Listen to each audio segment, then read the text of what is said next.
Warning. This article contains an X-ray image some may find distressing. That's what it said at the top of a news story I read earlier this week.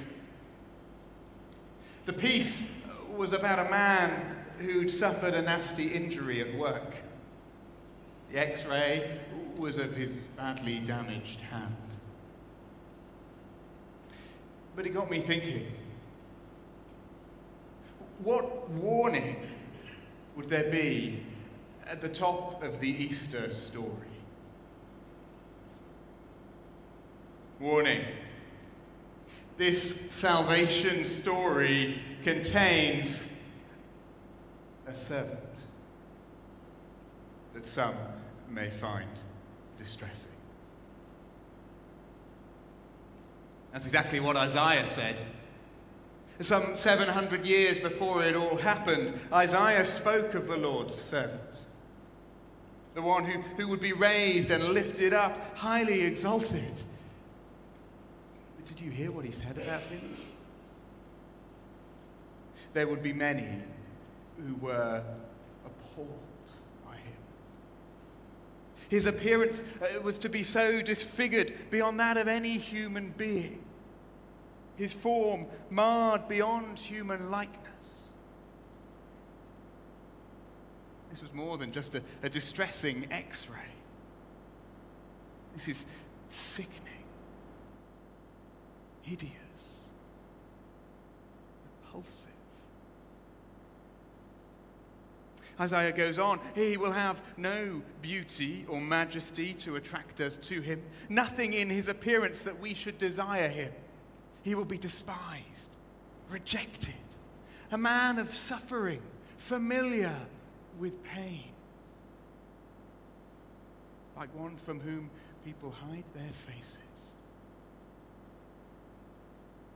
As we gather this evening around the cross of Christ, we must remember that this is an ugly symbol. A potent reminder of the awfulness of what we commemorate each Easter. The servant, promised from of old, the servant was not a celebrity. He wasn't popular or successful. He wasn't admired or adored. He was beaten, mocked, and scorned. He made himself nothing. Taking the very nature of a servant, he humbled himself. He became obedient to death, even death on a cross. And so we gather this evening around a cross, a symbol of brutal punishment and torture, of suffering and rejection. This is an ugly, ugly symbol.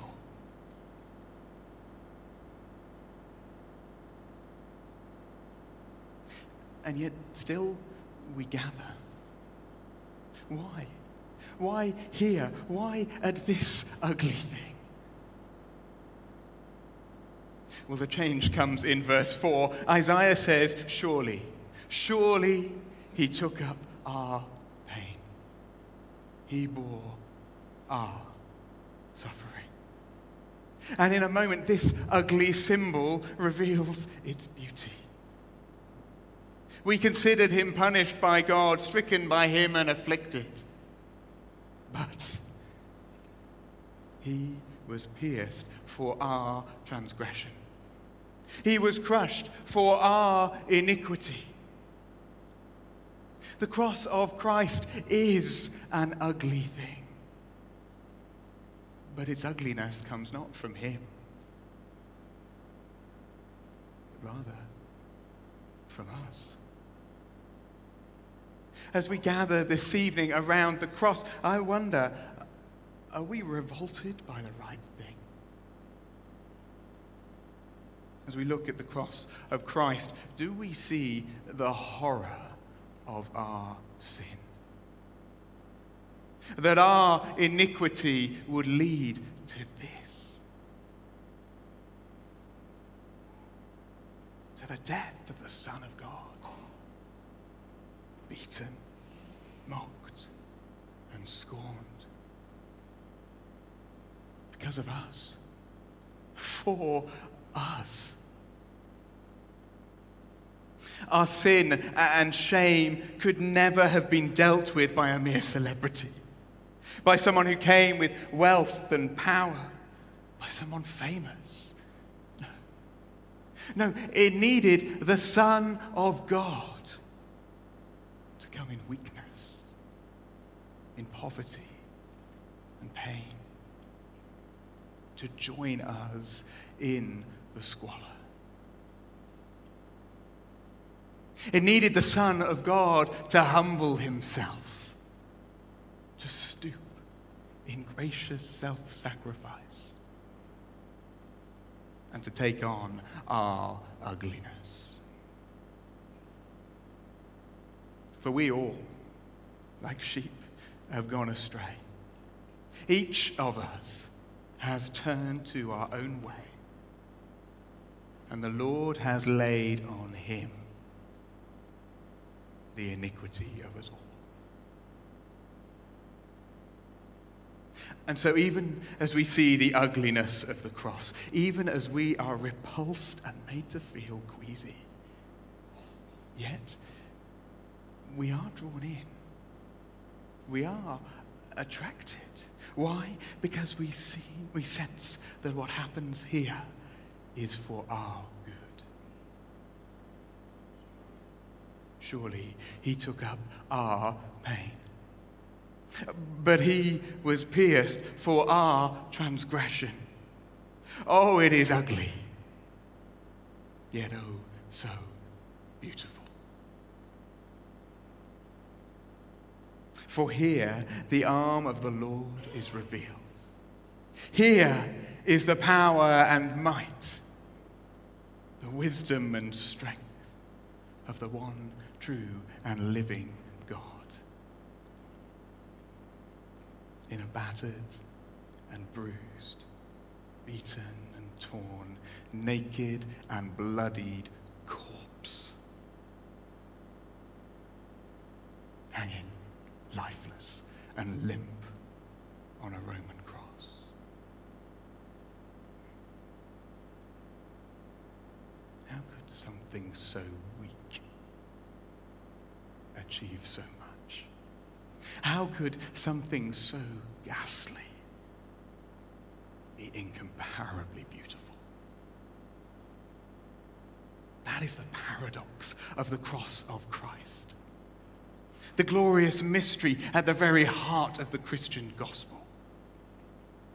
It is perhaps so familiar to us that we easily miss its astonishing inversion of all that we think we know about how power works. This ugly, beautiful act of unparalleled self-sacrifice and love cuts across all our foolish pride and posturing. It turns all of our assumptions on their heads. We do not need the rich and the powerful, the famous and attractive. It is not among the strong or the popular that we will find our salvation.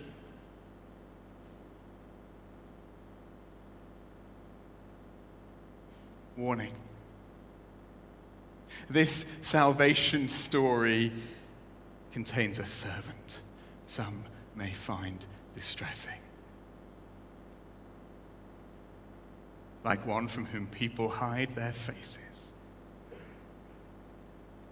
And yet a servant who is unparalleled in his beauty.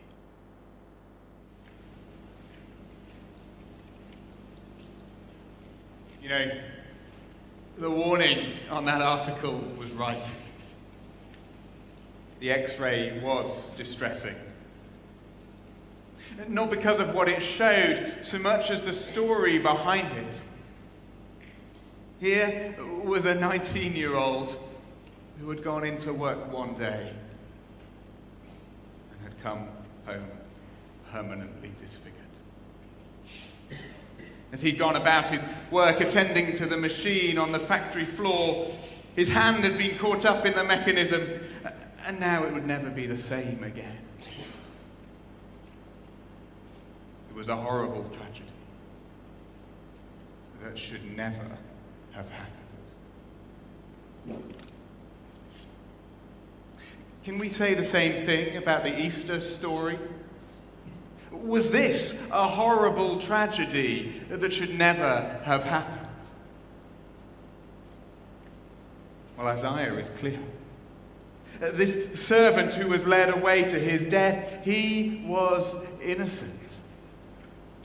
He had done no violence, nor was any deceit in his mouth. He did not deserve to die. And yet who of his generation protested?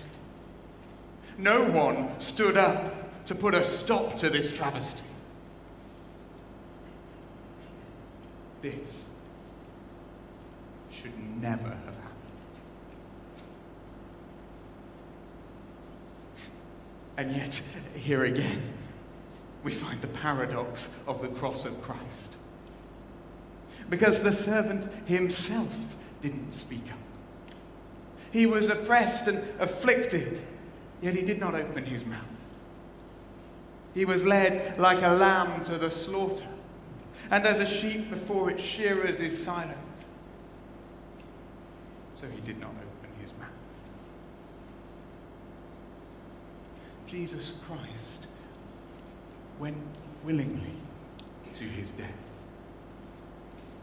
He gave himself. Why? Because this thing that should never have happened had to happen. It was the Lord's will to crush him and cause him to suffer. This was no tragic accident. It was a tragic necessity. This was the very reason Christ came. This was his great work. Not a mistake, not a misfortune, but a mission. Planned in eternity past. Prophesied centuries before, put into effect in human history by the servant, God's chosen Messiah. The Lord made his life an offering for sin. The punishment that brought us peace was on him, and by his wounds we are healed. Just as there were many who were appalled at him, so he has sprinkled many nations. The innocent servant gave his life that the guilty might find theirs. The sinless Saviour took on the sin of others and bore the wrath they deserved, that they might go free. As we gather today at the foot of the cross, the ripples of his great work of salvation still wash over us as a gracious tide. Kings of the nations shut their mouths because of him. Not one of them, in all their might and splendor, could come close to what he has achieved through his willing weakness. This was a terrible tragedy that should never have happened. And it was the promised plan that had to happen.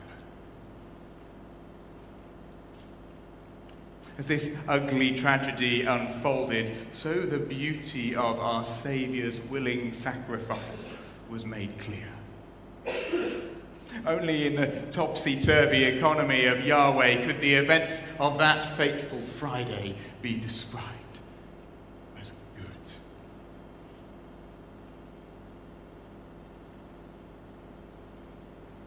And as he was raised up on that cross, so the servant acted wisely. And for that, he is now highly exalted. For though the Lord makes his life an offering for sin, he will see his offspring and prolong his days. And the will of the Lord will prosper in his hand. After he had suffered, he saw the light of life and was satisfied. He was given a portion among the great and divided spoils with the strong. Why? Because he had poured out his life unto death.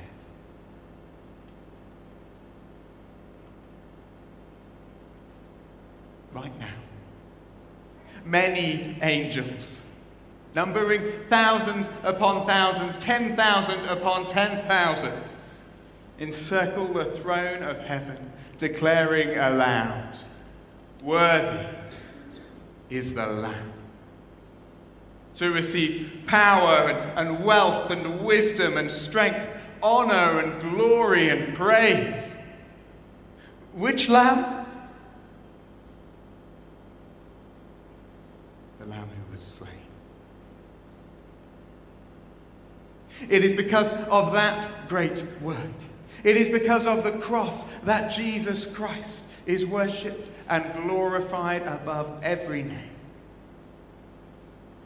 He is most highly exalted because he stooped lower than all.